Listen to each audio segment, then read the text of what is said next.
Okay, I'm going to share now an exercise with you that we're going to be doing in our class. And we'll be doing this exercise every week. It's a basic exercise of building our witness muscles. All we're going to need is our own bodies and a cup, a teacup or a coffee cup, probably empty. In this case, I'm having some tea. Okay. So real quick, here's the story that's inspiring this practice. I was walking along a little bit ago with a friend, and I asked her, did you hear about the penguins? And she immediately knew what I was talking about, said, yeah, they were on the news and I was listening to it, but then I had to turn it off. It was just too sad. I had to turn it off. It was just too sad.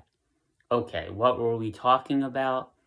Apparently, every year, the emperor penguins, is a big, beautiful black and white and a little orange around their ears, penguins, gather in their home grounds in Antarctica, and they march about 50, 60 miles out onto the Antarctic sea ice, which freezes up for part of the year. And they give birth to their babies on the Antarctic sea ice. The eggs hatch, and then they take care of their babies, keeping them warm and nourishing them until they grow big enough to survive the frigid ocean waters where these penguins hunt for their food.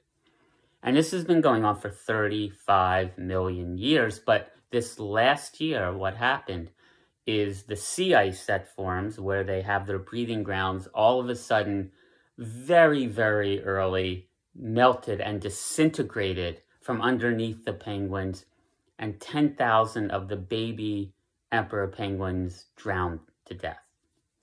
And this has been definitively assigned to climate change. The warming air, the warming waters, it's approaching these tipping points, has approached these tipping points, and resulting in the death of these 10,000 baby emperor penguins, and the trajectory now for them is toward extinction as the years proceed and the warming proceeds. Okay. So, very sad, obviously, heartbreaking, obviously. And you may be one of those people who maybe for many years now reads about these things. Maybe you've witnessed them. There's, so many examples, including something like I moved to Oregon in 2007, and we used to look forward to the summer here unreservedly because it rains for like 7 months of the year, and now summer has become fire season and smoke season, and we partly look at the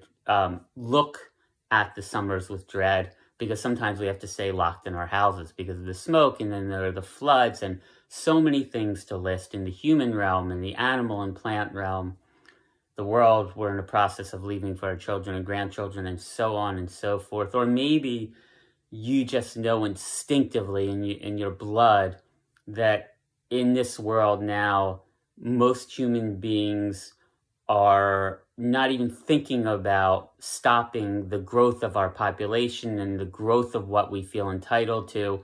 And this rhythm of permanent growth in a limited world is a built-in guarantee for failure. It's a built-in guarantee for unnecessary suffering. And yet this is now the dominant culture of our world. And we walk around, and maybe you're the kind of person you read about the 10,000 penguins or whatever else. It forms a picture in your mind, and you walk around with that picture. You can't help it. It's there. It enters your consciousness. Or maybe you actually hear the sounds that they may have made, or hear the sounds of the fires burning or the floods or whatever it is, the human loneliness and all of it. And you walk around with it. And there's a couple things we can basically guarantee that's going to happen. One is those pictures get inside of us, the sounds get inside of us, the rhythm of permanent growth gets inside of us, and we have to at least partially shut it down. Because if we didn't, we wouldn't be able to cope. Just too much permanent sadness, permanent anger, permanent overwhelm, and all those things. So we have to, just on a survival level, on a sanity level, at least partly shut those pictures, shut those images, shut those sounds down. And so we can almost guarantee something else happens. Along with shutting it down, we also shut part of ourselves down. We also numb ourselves out. It's just about automatic that we do that. And then we're less alive than we could be for the short, precious lives that we lead. And that's what the class is about. And these exercises are, in the beginning, taking the first step of not numbing out, and beginning to turn toward all these things that are happening, whether they feel solvable or unsolvable, whether we're activists or we're not necessarily activists, whatever the situation is, we're going to begin to build the muscles of remaining present and alert. That's the first step, right? Bearing witness muscles, bearing witness for ourselves, bearing witness for the world. So here's a bridge version of the exercise. Each week, we're going to take a specific example. It could be the 10,000 penguins. It could be, hundreds and hundreds of other possibilities. We're going to choose one so we can kind of focus. And then we're going to take our cup, and we're going to make our cup symbolic of, in this case, the 10,000 baby penguins who drowned. This cup is going to represent them. And we're going to take a little time to really infuse this symbolic object with the sights, the sounds, our thoughts, the pictures, whatever it might be, so we can really imbue the sense of that. And then we're going to set the cup off to the side, kind of in our peripheral vision. And before we begin the somatic exercises of turning toward what is happening, we're going to actually honor all the reasons that we might turn away, because there are many reasons. Again, overwhelm, helplessness, too sad, I'm too angry, not enough cultural support, too busy, right? That's a huge one, just too busy, too comfortable. I'm comfortable enough in my life that I don't even want to take something like that on. And these are all valid reasons, and it's important to honor them, right? Because if we don't honor them, we either push them away or we sort of go into a shame and guilt cycle, which isn't helpful for anything or anybody. So just real kind of an abridged version here. The exercises themselves will look something like this. We'll have the symbolic cup off to our side, and then we'll actually somatically practice turning away.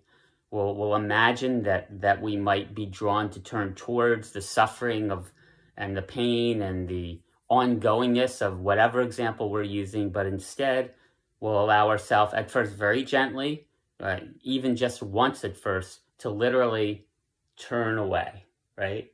We embody our turning away, or our turning it down, or our numbing out to it, right? And as we do that, we're going to add on, as we go, the possible reasons, right, that we might do that. I'm too busy. It's too much. It's too sad. I don't know hardly anybody else is doing this. And even if I do, everybody's so busy, we maybe get together once a month or something, and who the hell cares about that, right? All the reasons, we honor them. We may feel some shame, we may feel some guilt, and that's okay. We honor that too. We bear witness to it in the beginning. There's more things to do with it, but in the beginning, we bear witness, and most importantly, we do it together. We do it with other like-minded human beings. Because that's so endemic in our culture, that we're too busy and we're too isolated. There's too much other stuff that gets our priorities.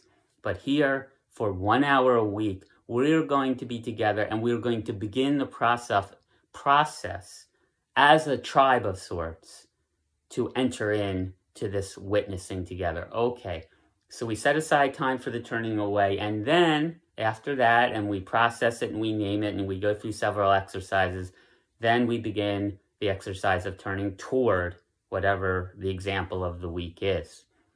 And again, just as gently or even more gently, because if we feel pulled to try to sort of take it all in immediately, turn right at it and go right at it and let it all in, it's incredibly overwhelming. It's overwhelming for our nervous systems. It's overwhelming on all sorts of levels. And it's literally overwhelming, all these things that are happening. So just real shortly, we'll do it one time really gently and just a tiny turn at first, right? That's what you do when you're building your muscles. You start real gentle, real slow, like something like right back. And then together, we name what we noticed. And we name the sensations that might have been happening in our body while we do that, and the thoughts.